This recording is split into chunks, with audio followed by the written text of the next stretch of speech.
La vie est une suite constante d'expériences. Plus on en fait, mieux c'est. Nous sommes Selma et Swazik de Séraphin.légal. Avec Parole de juriste, nous vous proposons de décortiquer pour vous les parcours de juristes d'entreprises inspirants. Ils vous partageront leurs réussites, leurs échecs, leurs doutes et tous les conseils utiles aux nouvelles générations de juristes. Notre objectif, vous mettre à disposition toutes les recettes pour progresser dans votre carrière de manière concrète. Bonne écoute!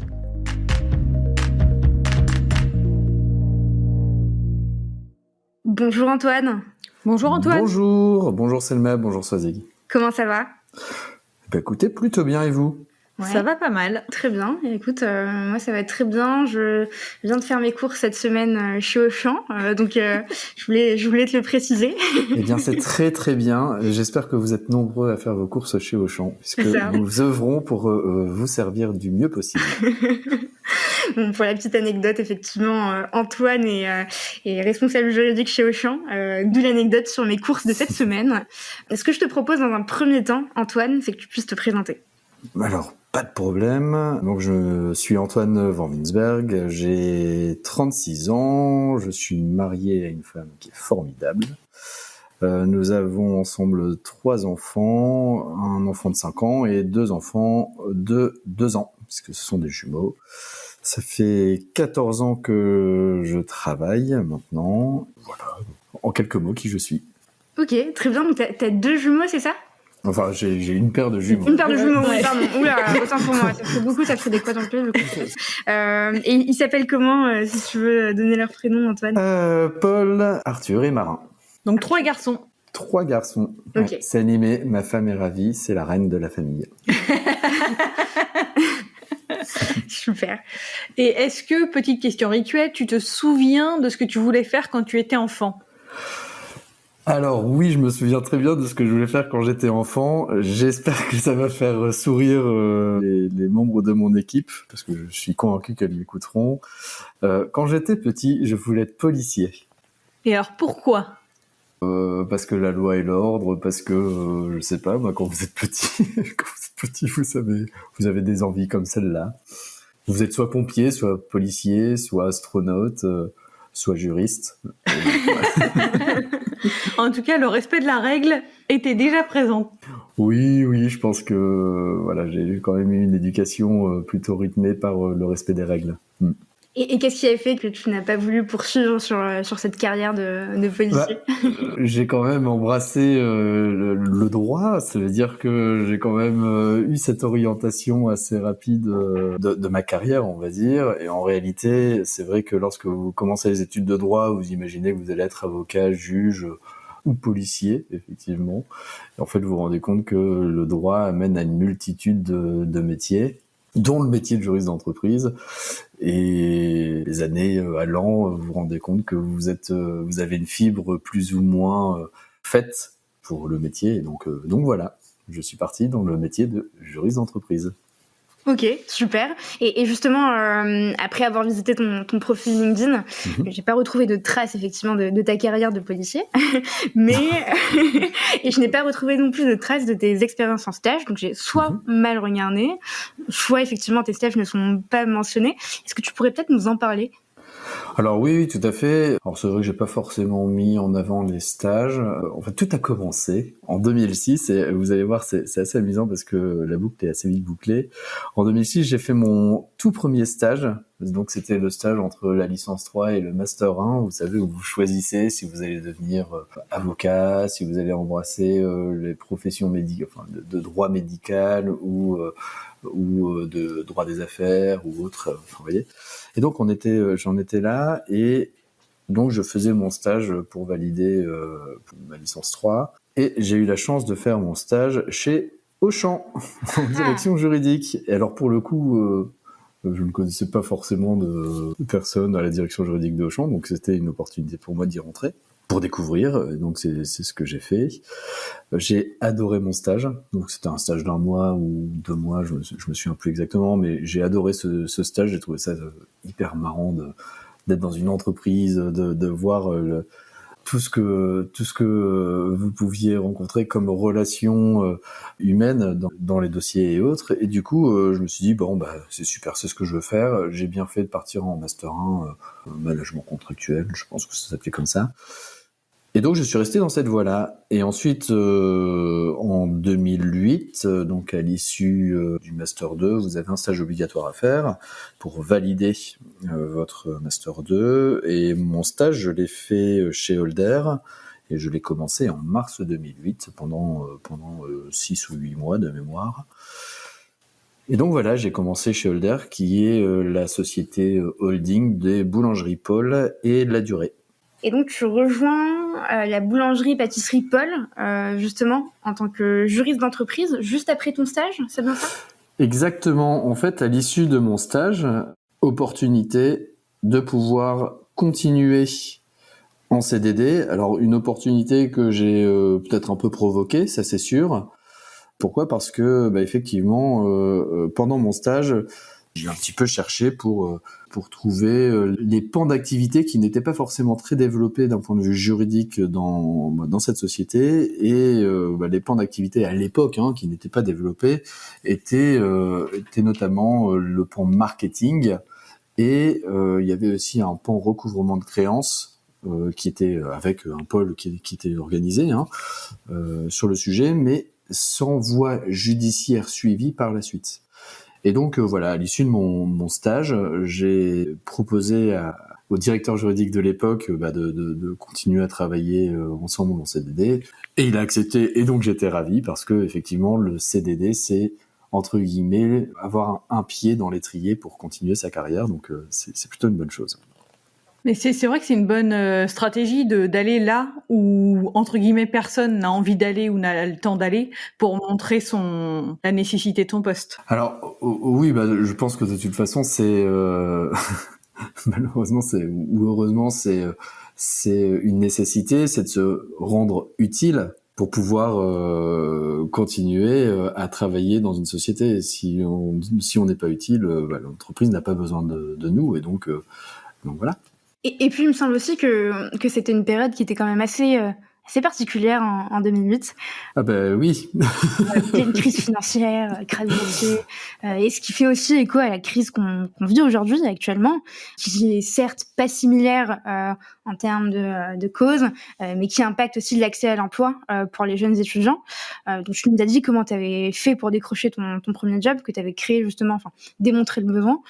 Est-ce que tu te souviens justement d'avoir eu des difficultés en raison du contexte, d'avoir postulé peut-être ailleurs, ou d'avoir eu des pressions, ou même une peur de ne pas décrocher ce premier emploi alors que tu venais juste de finir tes études à la fac? Alors oui, moi je me souviens très très bien de la période, parce que et je pense souvent aux étudiants d'aujourd'hui, parce que 2008, pleine crise financière, un ralentissement du coup des acteurs économiques qui n'ont plus forcément envie d'investir, ou en tout cas quand ils investissent sur leur cœur de métier pour consolider. Et donc c'est vrai que la fonction juridique, ça reste une fonction de service d'appui, essentielle certes pour l'entreprise, mais évidemment quand vous faites des petits pains, vous vous concentrez d'abord sur la force de vente plutôt que sur la force d'appui. Et donc voilà, c'est vrai que à l'époque crise financière, alors j'ai pas particulièrement de personnes dans mon entourage qui ont fait du droit, et donc voilà, pas forcément de personnes pouvant m'appuyer sur mes débuts. Et du coup, comme beaucoup d'étudiants, comme beaucoup de juristes, j'ai regardé le marché qui était un peu morose. J'ai postulé beaucoup,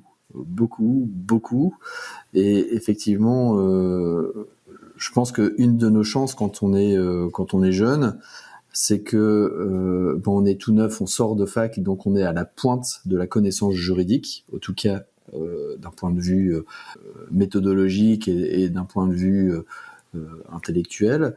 Alors même si on n'a pas la pratique, en tout cas on a cette connaissance qui est forte. Et on est intéressant pour un grand nombre de secteurs, qu'on soit en distribution, en industrie ou en banque, etc. Globalement, nous avons des diplômes qui nous permettent de rentrer dans de nombreux secteurs. Donc c'est une chance, et c'est vrai que moi j'ai postulé dans tous les secteurs au début. J'avais pas forcément en tête de faire que de la grande distrib. Je me suis dit pourquoi pas l'industrie. Enfin voilà, j'étais pas forcément arc-bouté sur une voie, donc j'ai pas hésité à postuler. Et c'est vrai que ma chance, c'est d'avoir pu bénéficier du premier CDD chez Holder, donc ça m'a un peu conforté. Effectivement, j'ai toujours continué, parce qu'un CDD, ça a un terme, évidemment. J'ai toujours continué à regarder le marché et à postuler, pour le coup, sur des métiers où on attendait des juristes juniors, pour pouvoir être au moins décroché un entretien. Et c'est vrai que c'est pas facile. C'est pas facile. Et en fait, chez Holder, j'ai été renouvelé une fois en CDD, et à l'issue du deuxième CDD, au moment où j'allais être renouvelé, je sais pas si c'était en CDI ou en CDD à l'époque, mais de mémoire, c'était à l'issue du deuxième renouvellement, donc on se posait vraiment la question de qu'est-ce qu'on allait faire d'Antoine van Winsberg dans cette société. Et donc, vous savez, vous avez à un moment cette période un peu de flottement quand vous êtes, vous, le salarié, en attente d'une décision d'une société, vous restez pas inactif. Et donc, je continue à postuler, et la société Pimki est venue me chercher pour me proposer un job. C'est exactement j'ai l'impression que c'est exactement le même parcours, en tout cas la même expérience que Calice Gilson, qui travaille chez Getlink Eurotunnel, qu'on a eu l'occasion d'interviewer également, et justement qui nous racontait que premier CDD, deuxième CDD, et que derrière elle voulait justement être embauchée de manière permanente, et il y avait pas de budget apparemment, et donc en fait elle s'est créé son opportunité, elle est allée postuler ailleurs, elle a eu une promesse d'embauche, et derrière elle l'a présentée à son boss de l'époque, qui lui a dit c'est bon, on te recrute tout de suite en CDI. J'avais écouté son parcours, et c'est vrai que ça avait fait écho chez moi, sauf que moi j'ai pas présenté la proposition d'embauche. J'ai dit à mon patron, je m'en vais, je pars. Et c'est vrai que c'était un pari, parce que je partais pour un CDD, pour le coup. Et vous voyez, les choses, quand elles viennent ensemble, toujours, parce que dans le même temps, Pimki me proposait de les rejoindre en CDD. Une autre société, alors pour le coup qui n'était pas dans le Nord, m'avait proposé également un CDI, mais là ça nécessitait un déménagement dans une région qui ne me plaisait pas forcément. Et donc j'ai eu le choix de soit partir dans une autre région pour un CDI, soit rester dans le Nord pour un CDD, avec une potentielle chance d'être embauché en CDI juste derrière. Et donc j'ai pris le pari, j'ai fait le pari de rester dans le Nord, chez Pimki, dans une très jolie société. Et j'ai bien fait, puisque au bout de 3 mois de CDD, on m'a dit écoutez, à l'issue du CDD de 6 mois, on vous garde en CDI. Donc j'étais ravi pour le coup. Et donc effectivement, ensuite t'es promu juriste senior en droit des affaires internationales, et en 2016, donc 3 ans plus tard, tu accèdes au poste de responsable juridique international. Est-ce que tu peux nous expliquer comment tu as réussi à gravir tous ces échelons ? Oui, je peux vous expliquer, évidemment. Alors, Pimki, c'est une très belle société. C'est une société internationale avec de nombreux points de vente en Union européenne et également en dehors de l'Union européenne. Et pour autant, malgré l'importance des points de vente, il y avait un service juridique relativement restreint. C'est-à-dire avec une responsable juridique, une assistante juridique, un poste de juriste. Voilà, ça fonctionnait en trinôme.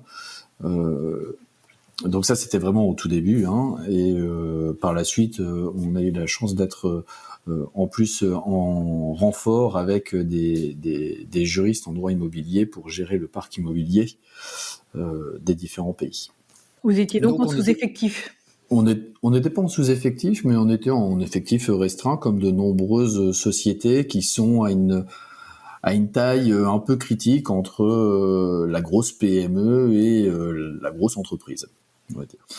Et du coup, c'est un avantage. En tout cas, pour moi, j'ai toujours considéré ça comme un avantage. Pourquoi ? Parce que j'ai d'abord commencé avec un périmètre d'activité relativement restreint, puisque je m'occupais de la centrale d'achat et du conseil consommateur. Donc ça vous permet d'avoir un cadre de jeu défini et qui vous permet de travailler correctement. Mais au fur et à mesure, j'ai agrandi mon périmètre en allant chercher, par exemple, la propriété intellectuelle, la gestion du portefeuille de marque, ou les assurances, ou les contentieux, et ainsi de suite, comme ça, pour récupérer les partenariats, la franchise, le droit des sociétés. Alors pourquoi ? Parce que d'abord, j'étais curieux, j'avais envie, moi, de découvrir les différents métiers, parce que lorsque je le faisais, je sais que je me sentais à l'aise avec les périmètres qui m'étaient confiés au préalable et que j'étais capable de restituer, donc de délivrer ce qu'on attendait de moi. Et du coup, ça m'a permis, moi, de monter en puissance avec l'accompagnement des responsables juridiques qui étaient avec moi, qui m'accompagnaient et qui me donnaient les grands principes pour que je ne me brûle pas les ailes. Et voilà. Et du coup, effectivement, dans ma carrière, j'ai eu, chez Pinky en tout cas, j'ai eu l'occasion de travailler avec 2 responsables juridiques qui étaient très différentes, mais avec qui j'ai aimé travailler. Mais voilà, leur mode de fonctionnement était très différent, ce qui m'a permis, moi, d'apprendre 2 méthodes aussi de management. Et voilà, et donc tant sur la fond que sur la forme, je les remercie, si elles m'écoutent, je les remercie beaucoup pour tout ce qu'elles m'ont apporté. Est-ce que tu peux les citer éventuellement ? Ouais, oui, bien sûr. C'était ma première manager, c'était Laure Licard, et ma seconde manager, c'était Claire Bégul. Très bien, très bien. Et est-ce que tu as le souvenir de conseils ou de moments où elles t'ont pas recadré, mais on peut dire un peu recadré et appris des choses derrière C'est exactement la question que j'allais poser. qui t'ont servi, qui te servent encore aujourd'hui, notamment avec tes équipes ? Oui, j'en ai en tête. Le premier, et c'est un enseignement qu'on entend très souvent dans les entreprises, mais que je comprends parfaitement. Alors, c'est pas forcément toujours facile à entendre, mais c'est hyper important. C'est de ne pas confondre l'indépendance et l'autonomie. Oui. Et ça, c'est vachement important parce que, en tout cas, à mon sens, l'autonomie, elle est nécessaire dans nos métiers. On a besoin d'avoir un peu les mains libres pour œuvrer. Mais pour autant, on n'est pas seul au monde.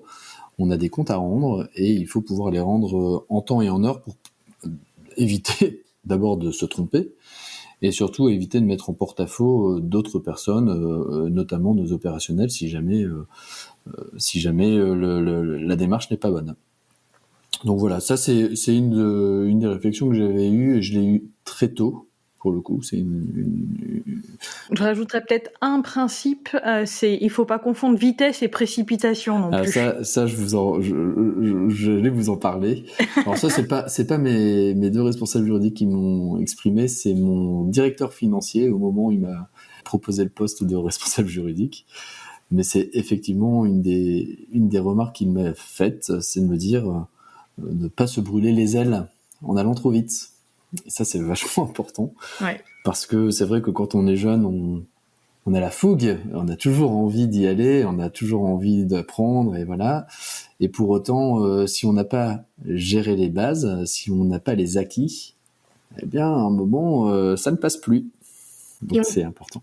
Et on t'a dit ça parce que on sentait que t'allais peut-être un peu trop vite à un certain moment, parce que t'étais plein d'ambition, de fougue. Non, parce que, je vous l'ai dit, j'ai 2 responsables juridiques qui m'ont permis d'avancer. Lorsque la première responsable juridique a quitté la société, c'est le moment où moi je suis passé juriste senior. Et évidemment, lorsque vous êtes en train de passer juriste senior, vous êtes en train de vous dire, je pense que je peux aussi devenir responsable juridique.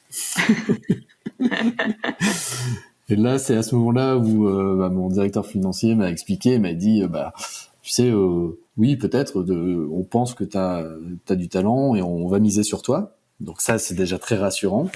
Oui. Mais pour autant, on pense que t'es encore un peu jeune pour y accéder. Et on pense que t'as encore des armes à faire. T'avais quel âge à ce moment-là, Antoine ? Je devais avoir 27 ans, un truc comme ça. Ah oui, donc jeune. Mmh. Et pour toi, quelles sont les qualités Et je le regrette pas, les erreurs? Pardon ? Je regrette pas ce conseil-là, parce que effectivement, sur le coup, on mord un peu son poing, très honnêtement. Mais aujourd'hui, je ne le regrette pas, et je remercie mon directeur financier de me l'avoir dit. Et pour toi, quelles sont les qualités et les erreurs à ne pas commettre pour être responsable juridique ? D'abord, il faut observer la situation. C'est bien se connaître, d'une part, et observer la situation, le contexte dans lequel on est. Est-ce qu'on a la véritable envie et la véritable capacité à faire ? Je pense que c'est la première des qualités, être capable de. Le deuxième point, c'est si on sent que on a envie mais qu'on n'a pas encore toutes les capacités, c'est d'avoir la patience. Avoir la patience de se dire, ok, je dois encore apprendre, et une fois que j'aurai appris, alors j'irai. Si vous avez déjà ces deux points-là, ça veut dire quelque part que vous allez raisonner avec bienveillance vis-à-vis de votre société. Vous n'allez pas vous dire, ils m'ont refusé le poste, je boude, j'ai plus envie de faire, j'ai plus envie de travailler avec eux. Non, là vous allez vous dire, ok, je crois que je dois encore faire des choses, et du coup vous allez quelque part avoir cette je sais pas, mais c'est un liant, si vous voulez, avec l'entreprise. En tout cas, moi je travaille toujours en me disant merci quelque part à l'entreprise qui a bien voulu travailler avec moi, parce que c'est comme ça que ça marche, hein, quelque part. Il faut que ça aille dans les deux sens. Et donc ça veut dire aussi que voilà, en tout cas moi de ma carrière, je pense que une des qualités que j'ai, c'est effectivement de ne pas m'être vexé, et donc j'ai accepté quelque part qu'on puisse me bousculer et me challenger. La prise de recul est hyper importante, pouvoir justement prendre en considération les critiques, qu'elles soient positives ou négatives. Même les négatives sont finalement les meilleures qu'on puisse recevoir, surtout si elles sont constructives. Je sais que c'est des choses qui sont certes pas apprises à la fac, mais est-ce qu'on a nécessairement besoin d'apprendre ça à la fac pour pouvoir l'appliquer plus tard ? Je pense que c'est plutôt de l'intelligence émotionnelle à avoir en tout cas. Et j'ai envie que tu m'en dises peut-être un peu plus sur comment ça s'est passé concrètement pour toi, Antoine. Je suis hyper curieuse.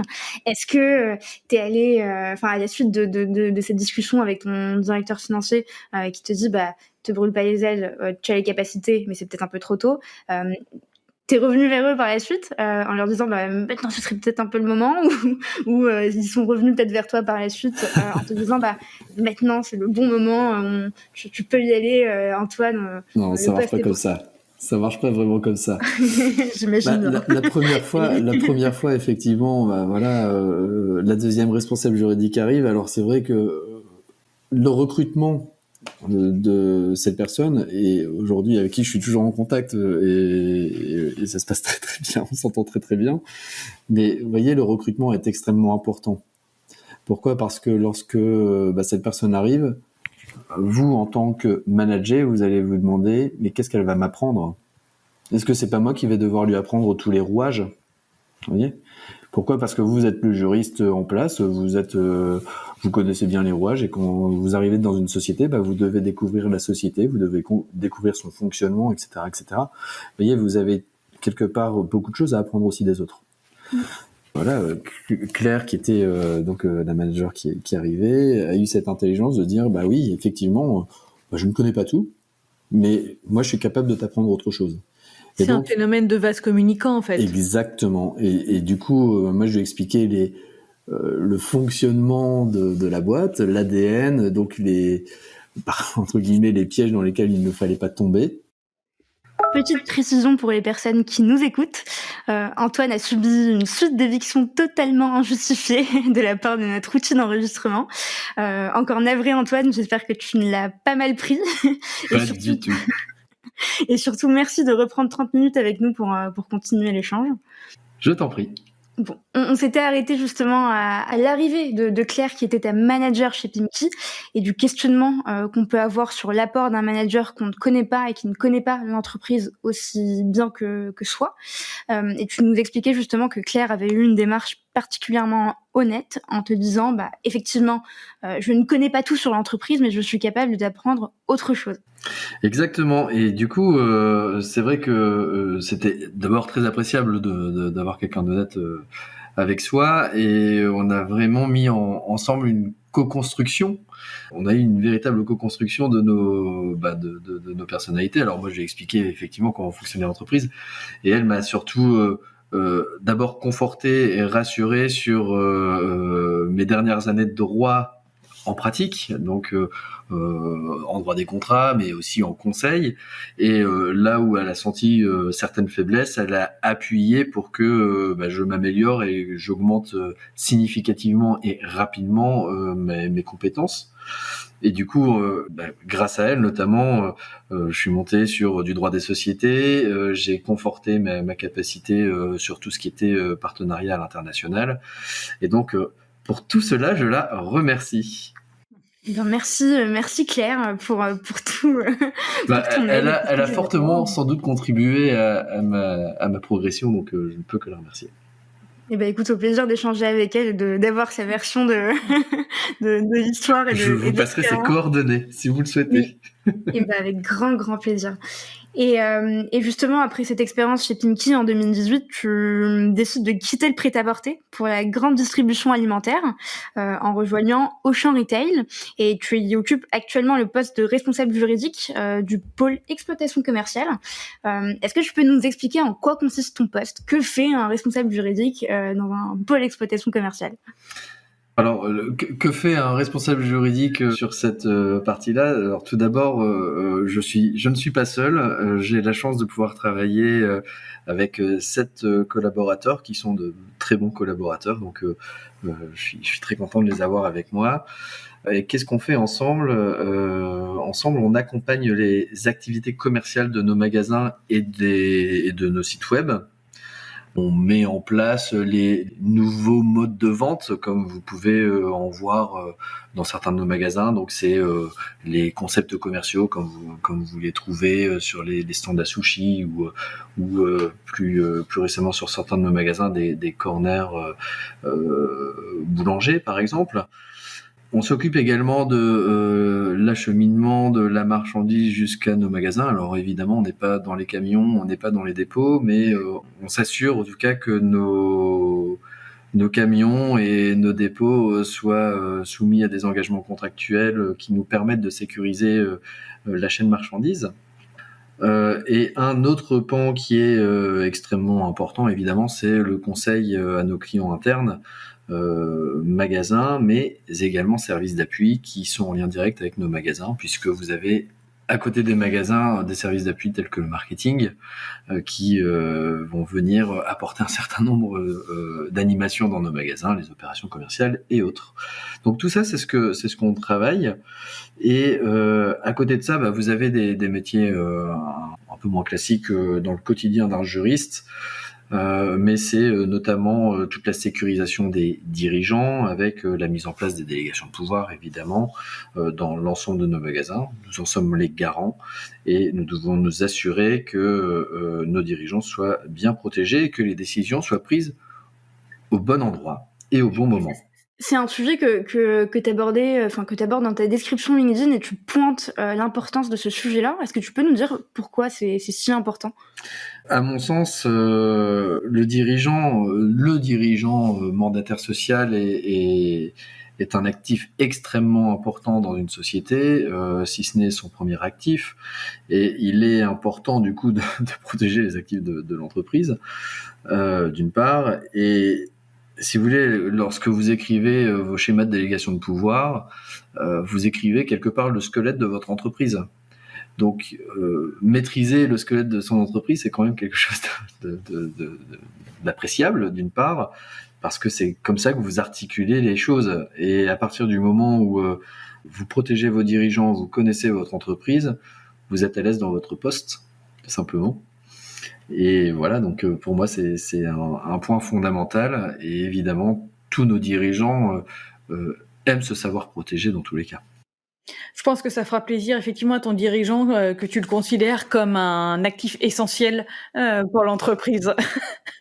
Oui, ah ouais. Mais et moi, la question que je me posais, c'est combien vous êtes de juristes en tout? Alors, au sein du pôle exploitation, donc nous sommes 8. Et au sein de la direction juridique en France, donc on est une direction juridique et fiscale, en France, nous sommes avec nos stagiaires, nos alternants, nous sommes une petite trentaine. Ah oui, quand même. Et puis, la direction juridique de Champ Retail France, c'est une belle direction juridique, effectivement, avec des enjeux qui sont important évidemment, puisqu'on parle quand même de l'alimentaire et on touche une très large partie de la population. Et évidemment, on a beaucoup d'activités, et donc pour faire face à toutes ces activités, il faut quand même un peu de main d'œuvre. Et puis c'est une très belle entreprise qui continue à se développer et à trouver de nouveaux défis à conquérir. Et pour le coup, là nous déployons pour exemple tout ce qui est Auchan piéton, donc nous réinvestissons les cœurs de ville. Et pour le coup, il faut beaucoup de monde pour pouvoir mettre en œuvre ce type de projet. Et justement, depuis mars 2020, je pense que cela n'a pas dû être de tout repos pour ton équipe et pour toi.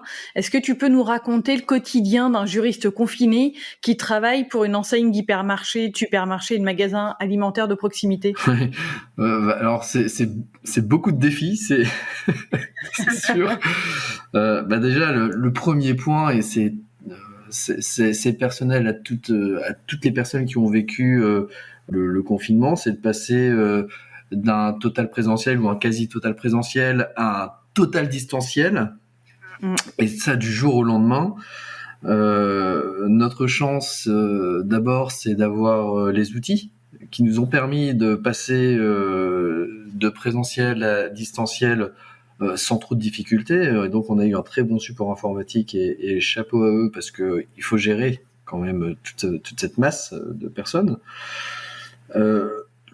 Le deuxième point, c'est de garder une équipe soudée. Alors que on prône la distanciation sociale, mais c'est vrai que la distanciation sociale physique va aussi engendrer quelque part cette solitude intellectuelle, et donc c'était tout le défi, en tout cas pour moi, mais je pense que pour l'ensemble des managers et pour l'ensemble des personnes qui ont travaillé dans notre direction juridique, c'est de ne pas rester isolé et de rester en équipe. Et là, j'ai de la chance et j'ai une super équipe de juristes dynamiques, et donc on est toujours resté soudés, et c'est super.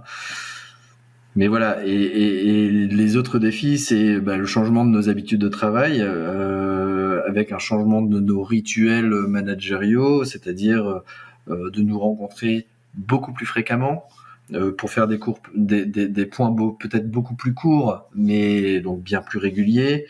Et voilà, et c'est vrai que tout ça, c'est pas simple. En tout cas, ça, c'était pour la partie interne. Et ça, c'est le vécu, je pense, de l'ensemble des directions juridiques en France et à l'international. Maintenant, la difficulté de notre activité, c'est que nous avons été fortement sollicités, évidemment, par la crise. Parce que, en tout cas, sur la première partie de la crise, nous étions considérés comme un des établissements essentiels à l'activité humaine. Et oui, c'est vrai, il faut bien manger, évidemment. C'est pas nous qui allons te contredire là-dessus.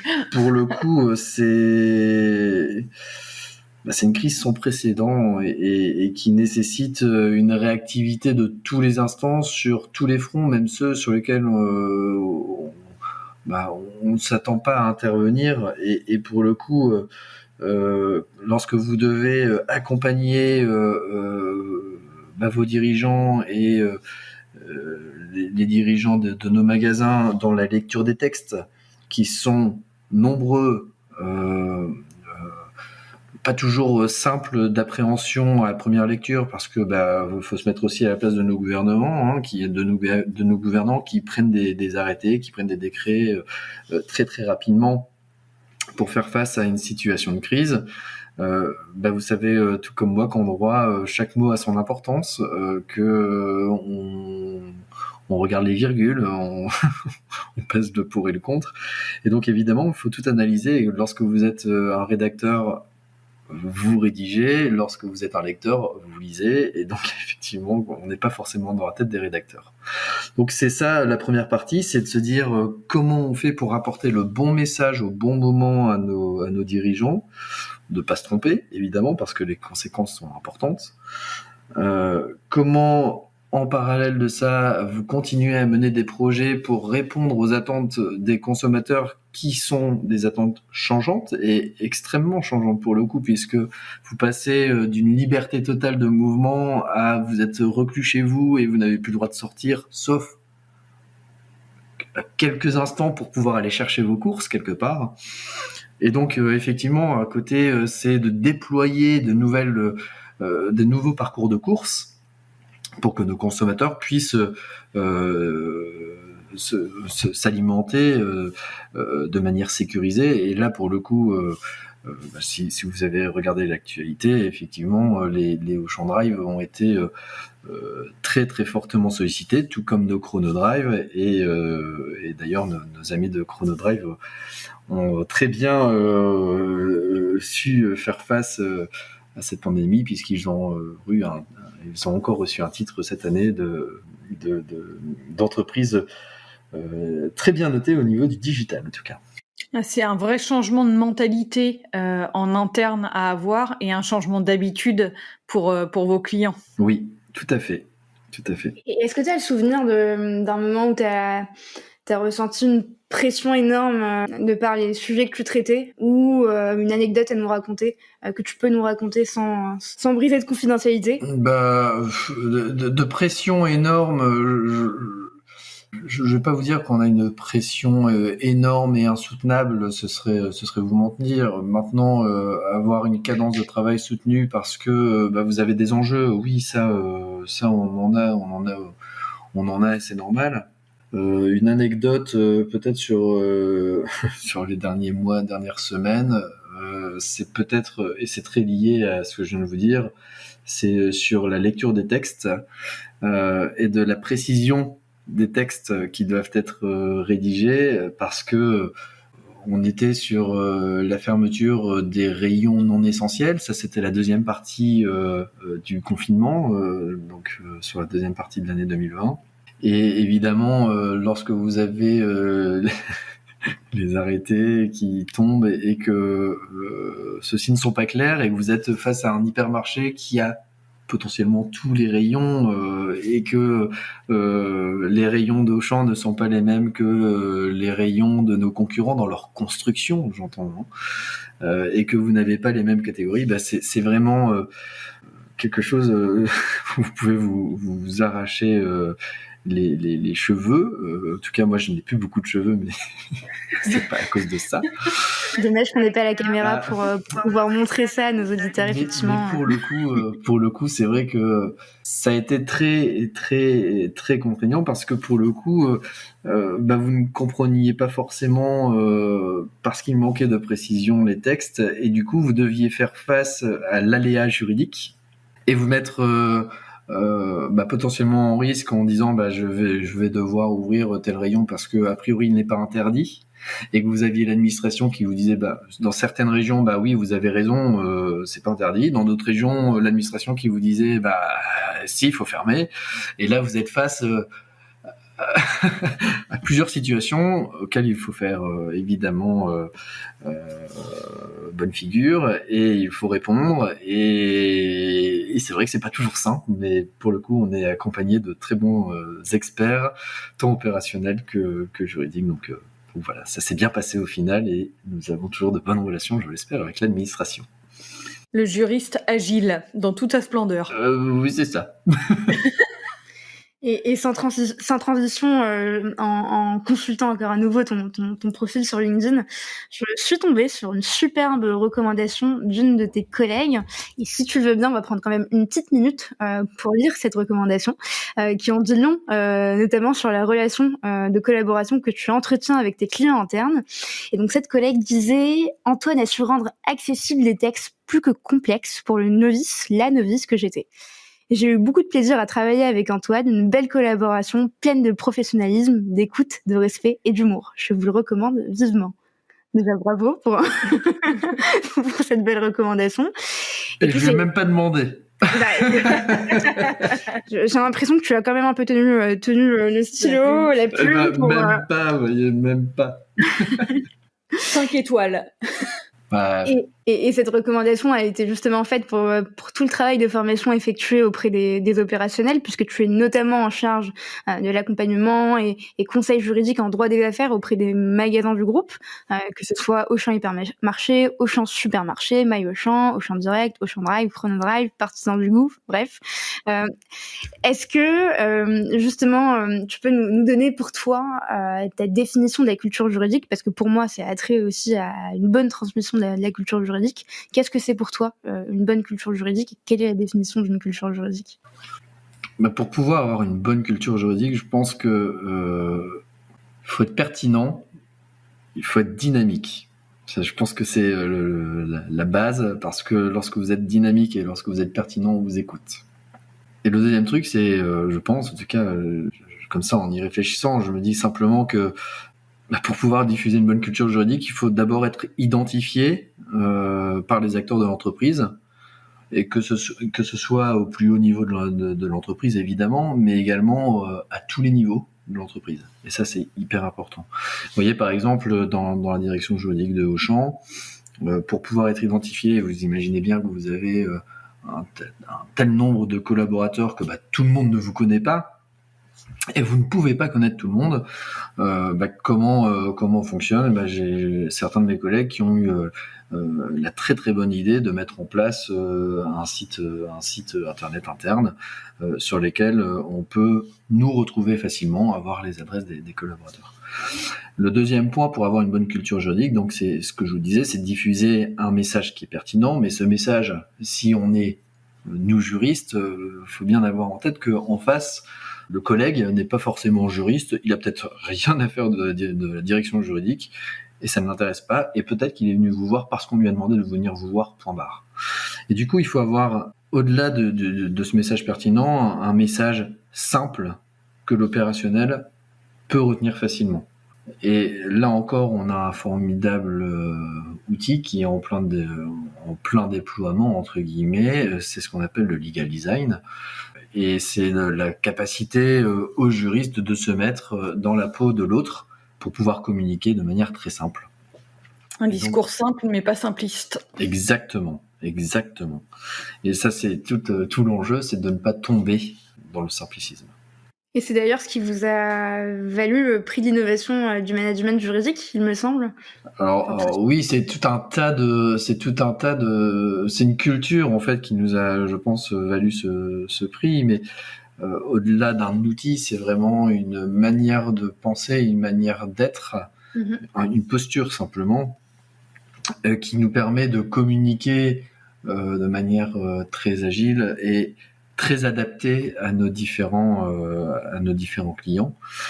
Et effectivement, c'est une très bonne transition pour moi.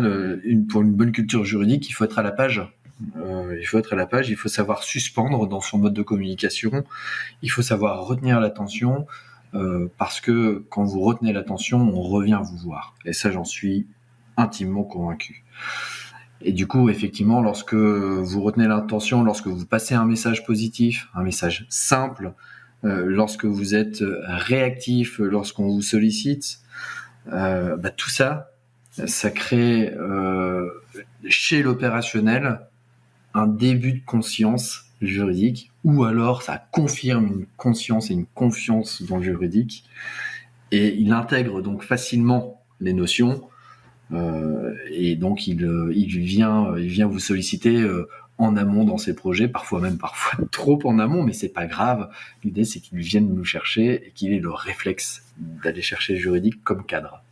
J'allais justement dire, l'objectif, c'est que les opérationnels acquièrent des réflexes et pas qu'ils deviennent juristes à notre place. Mais en fait, ils peuvent avoir de bonnes bases juridiques, et tant mieux, parce que ça nous fait gagner du temps.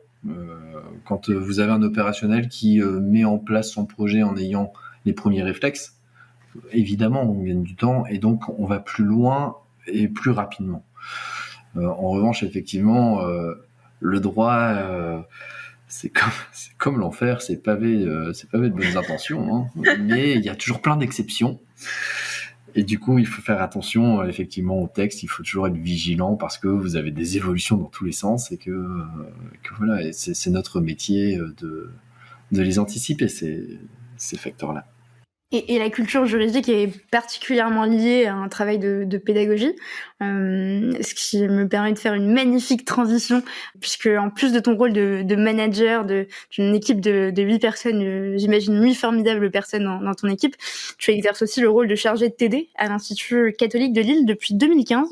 Et tu le sais même mieux que moi, les étudiants en France aujourd'hui, même je pense partout dans le monde, vivent une période particulièrement dure, que ce soit humainement ou encore financièrement, avec peu de stages, peu de petits boulots, des cours en vision avec des fonds gris particulièrement déshumanisants, des caméras qui sont pas allumées parfois, et qui conduisent aussi à un délitement du lien social, que ce soit entre étudiants ou entre étudiants et professeurs ou chargés de TD.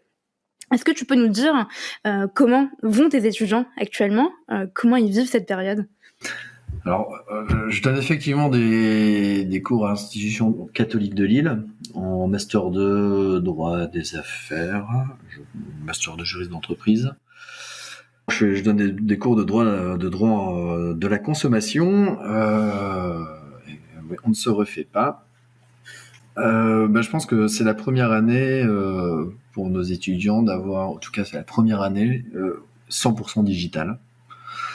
Donc c'est un vrai changement pour les étudiants, mais c'est, je pense aussi, une vraie révolution pour l'apprentissage en université classique, en tout cas. Et il y a plein d'enjeux, parce que comment vous créez le lien lorsque vous êtes étudiant et que vous ne vous connaissez pas ou vous ne vous voyez pas, c'est très difficile. Or, dans nos métiers, c'est hyper important d'avoir ce lien entre nous, de nous connaître et de nous faire confiance à un instant donné, parce que c'est comme ça que ça marche dans la vie. Enfin, la vie, c'est aussi d'avoir son réseau d'amis, son réseau de collègues, son réseau, c'est hyper important. Et donc, c'est vrai que c'est un enjeu en tant que tel. J'aurais posé la question à la fin de mon dernier cours de comment ils allaient, et c'est vrai que je pense que ces 2 dernières années, l'apprentissage n'est pas simple, parce que effectivement, il n'y a pas l'interaction sociale, et voilà. Et le deuxième truc, lorsque vous êtes en Master 2, c'est votre dernière année, c'est l'année où vous devez décrocher le stage qui valide votre formation. Et c'est un constat, si vous vous baladez sur LinkedIn ou autre, vous le voyez bien, des dizaines de personnes qui cherchent des stages. Ça reste extrêmement difficile. C'est très difficile pour le stagiaire de ne pas trouver son stage, évidemment. C'est difficile pour l'entreprise aussi d'accueillir le stagiaire, parce que ça nécessite aussi une organisation pour pouvoir accueillir convenablement un stagiaire et le former convenablement, parce que pour moi, on ne prend pas un stagiaire pour le plaisir, on est là pour le faire monter en compétences et de lui donner toutes les cartes pour réussir. Et pour autant, si j'ai un mot à dire à nos étudiants qui sont en recherche de stage ou qui vont commencer leur stage, c'est de ne jamais rien lâcher, parce que c'est en ne lâchant rien, en persévérant, que qu'on va y arriver, et que c'est comme ça que vous allez vous débloquer des opportunités et vous allez pouvoir vous offrir ces opportunités en y allant. Alors oui, c'est pas facile, mais généralement dans la vie, lorsque vous avez une opportunité qui s'ouvre à vous, il y en a une deuxième qui s'ouvre aussi à vous dans le même temps et vous avez le choix. Donc voilà, il faut toujours rester positif et toujours confiant. Alors c'est facile de le dire comme ça, mais je l'ai vécu en 2008 et voilà, ça a marché. Donc je pense que ça peut marcher. Et est-ce que c'est une bonne technique pour les étudiants qui rêvent de rejoindre Auchan Retail, de faire son Master 2 à l'Institut catholique de Lille et de suivre le cours de droit de la distribution d'Antoine? Est-ce que tu recrutes? Est-ce que tu as déjà recruté justement des étudiants par la suite en stage?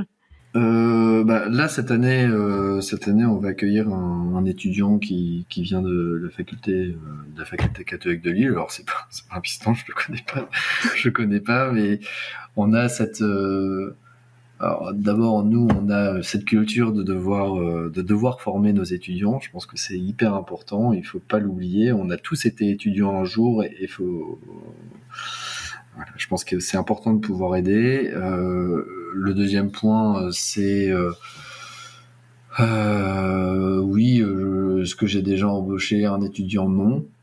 Est-ce que j'ai déjà embauché des personnalités que j'avais rencontrées dans ma vie professionnelle? Bien sûr, évidemment. Mais non, c'est pas forcément un atout de faire ces études avec Antoine Morningsberg pour être embauché chez Auchan. Ça marche pas vraiment comme ça chez nous, en tout cas. Ce qui me laisse penser que la moyenne générale doit être particulièrement pas particulièrement basse, mais en tout cas ça doit être compliqué d'avoir une bonne note avec Antoine Morningsberg en TD de droit de la distribution, c'est ça? Non, pas du tout. Alors pour le coup, non, c'est pas difficile parce que j'ai une vision assez, j'espère, pragmatique de l'université. En tout cas, moi, je me souviens de ce qui m'a manqué en université et du coup, je tends à essayer de faire en sorte que ça n'arrive plus aux étudiants. Ce qui manque aux étudiants, c'est de la pratique. Et donc, nos cours, c'est évidemment de la théorie, mais c'est aussi beaucoup de la pratique. Et donc, je mets nos étudiants en capacité à réfléchir et à se retrouver face à une question dans laquelle ils pourraient se retrouver s'ils étaient en entreprise. Et donc, c'est comme ça que j'anime mes cours. Et non, c'est pas compliqué d'avoir une bonne note. Il faut avoir de l'esprit, de la réactivité, comprendre ce que c'est le droit, et ça marche. Voilà. Justement, tu soulèves la question de l'apprentissage tout au long de ses études, et après moi je vais rajouter dans sa vie professionnelle. C'est vrai que quand on travaille, on n'a plus vraiment le temps de se former, et parfois les employeurs ne sautent pas toujours de joie lorsqu'on demande à suivre une formation. Pour toi, quelle est ta vision de l'enseignement en entreprise et en université? Je suis pas tout à fait d'accord avec vous sur. Avec toi, c'est le point de vue de Swazik. Avec toi, c'est le point Oui, de vue. j'assume. Je suis pas d'accord avec vous. Pourquoi? Parce que lorsqu'on est en entreprise, d'abord, dans nos métiers, en tout cas, je pense que l'apprentissage, il est constant. Alors, c'est vrai qu'il est nécessaire de prendre du temps pour assister à des formations, continuer à se former, rester à la page. Ça, c'est hyper important. De s'assurer qu'on n'a pas raté un pan un grand pan du droit. Ça, c'est évident. Donc oui, les formations, c'est important, mais moi, je pense au contraire que l'entreprise, elle est prête à miser sur la formation, et parce que c'est un investissement pour elle, c'est sûr, mais c'est un investissement, et c'est un investissement rentable, parce que lorsque vous faites des formations, vous faites des formations et vous êtes meilleur, et vous pouvez faire des formations qui sont parfois peu chères. Vous faites des formations gratuites, ou vous pouvez même, dans le cadre de Auchan, faire des formations en interne entre vous. Donc non, l'entreprise, je pense qu'elle mise sur la formation. Maintenant, c'est aussi aux collaborateurs d'être intelligents sur ce choix de formation, pour le coup. Et pardon. Non, je t'en prie. Et comment tu te sers de ta capacité justement à former des étudiants avec tes équipes. Enfin, je vais peut-être mieux m'exprimer, reformuler ma question. Mais est-ce que tu t'accompagnes tes collaborateurs juniors ou même seniors de la même manière en utilisant par exemple les mêmes techniques qu'avec tes étudiants? Ou est-ce que c'est un peu différent? Enfin, est-ce qu'il y a justement une sorte de communication entre ces deux Antoine à la fac et Antoine responsable juridique?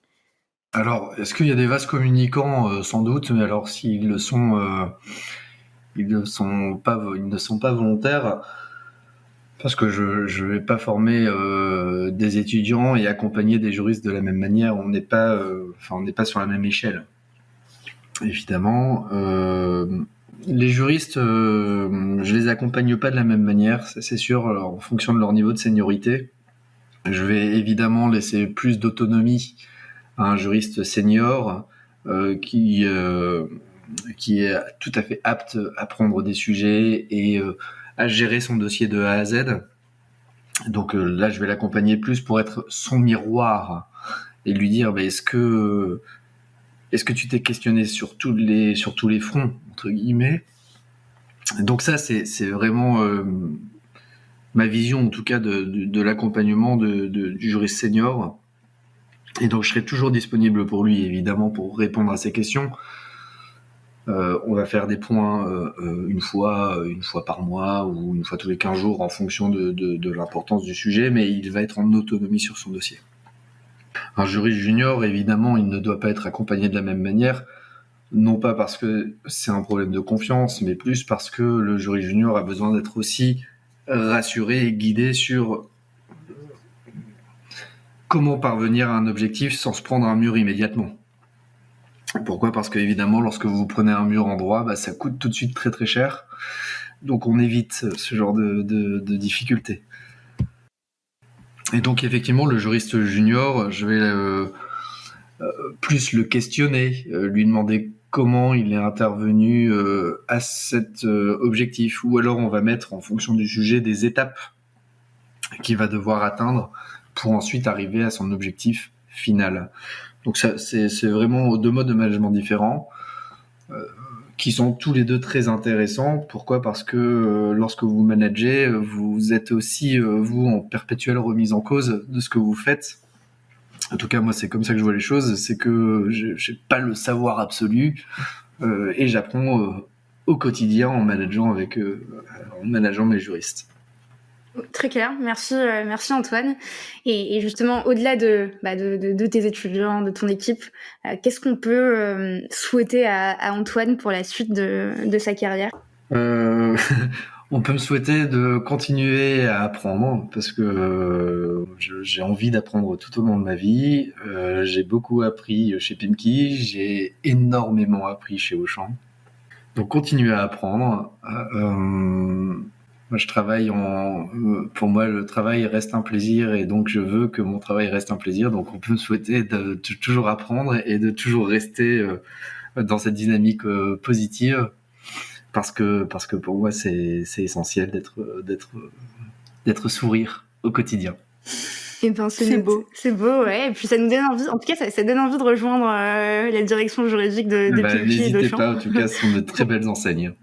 Bon, en tout cas, pas pour moi, mais pour éventuellement pour les personnes qui nous écoutent. Si vous avez des postes ouverts, on mettra ça en description de l'épisode. Et puis, on va passer à la dernière partie du podcast, de l'épisode. Ça tombe bien, on a 3 minutes avant de te laisser. Et justement, on va te poser 4 questions. Et l'objectif, c'est que tu puisses nous répondre du tac au tac. Est-ce que ça te va ? Allez, on y va. Let's go. Si tu devais révolutionner un processus métier, quel serait-il ?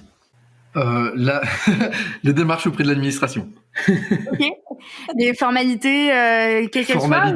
Les formalités auprès du greffe. Ah oui, je souscris totalement. Vous savez, avec le M1, le M0, le M2, tout ça, c'est des trucs horribles. Quel est ton conseil numéro 1 pour bien collaborer avec ses clients internes ? La clarté, la pertinence, la sympathie, le sourire. Très bien. On aurait dû investir dans un buzzer parce que je sens qu'Antoine est hyper chaud. Non, mais vous m'avez dit que du tac au tac. Mais j'adore, c'est bien, très bien, super. 3e question, quels outils utilisez-vous au sein de la direction juridique ? On a un outil qu'on a mis en place là il y a quelques années, quelques temps maintenant, qui est un outil de suivi de nos pouvoirs et des délégations de pouvoirs de responsabilité pénale, intégrant la signature électronique. C'est un de nos principaux outils pour gérer évidemment la sécurisation de nos actifs. Et pour le coup, j'ai en tête celui-là, et ensuite on travaille actuellement pour mettre en place d'autres outils, type contract management et autres. Ok, super. Et l'outil pour la délégation de pouvoir, il est dédié uniquement, enfin, il a été conçu et pensé pour la délégation de pouvoir, ou c'est un outil de gestion de documents qui vous sert pour la délégation de pouvoir ? Non, c'est un outil conçu pour la délégation de pouvoir. C'est un module particulier qui est un très bon module à mon sens. Ok, très bien. Mais tu pourras. Je l'ai pas choisi, hein, mais c'est un très bon module quand même. Mais tu pourras nous communiquer le nom éventuellement pour le partager. Pas de problème. Dernière question. Si tu devais donner un conseil aux nouvelles générations de juristes qui souhaitent progresser dans leur carrière, quel serait-il ? Alors, les conseilleurs sont pas les payeurs, mais moi, c'est un constat que je fais. Mon premier conseil, c'est la stabilité. Parce que en droit, pour être bon, pour être reconnu, on reste pas 1 an ou 2 dans une entreprise pour changer d'entreprise toutes les 30 secondes. Le droit, c'est un petit peu un temps plus long, et du coup, pour voir les effets de vos efforts, il faut attendre un petit peu. Et donc, en tout cas, c'est la stabilité, la patience et l'humilité. Très clair. Ok. Et de la rigueur. Mais ça, c'est un essentiel pour nos métiers. Voilà. Ça fait partie du kit de base. Exactement. Bon, écoute, merci beaucoup Antoine pour tous ces conseils, ton temps d'avoir repris encore 30 minutes avec nous 3 jours plus tard, après tes élections de Riverside, de notre outil, pour revenir enregistrer avec nous. C'est vraiment super sympa. Et puis, on te remercie Merci pour cet échange. Ouais, pour cet échange. Et on te dit à très bientôt. Eh bien, à très vite, et merci également à vous pour ce temps que vous m'avez accordé. Très bonne semaine, à bientôt. Une très belle semaine également à vous. Au revoir. Merci d'avoir écouté cet épisode jusqu'au bout. N'hésitez surtout pas à le partager autour de vous, ou encore comme moi, à inciter vos collègues à s'abonner au podcast. Si l'épisode vous a plu, laissez-nous 5 étoiles ou un commentaire, ça nous fait toujours extrêmement plaisir de lire vos retours. Enfin, si vous souhaitez découvrir comment Séraphin Légal révolutionne le secteur du contract management grâce aux nouvelles technologies, rendez-vous sur séraphin.légal, section « Demandez une démo ». Merci encore et à très vite.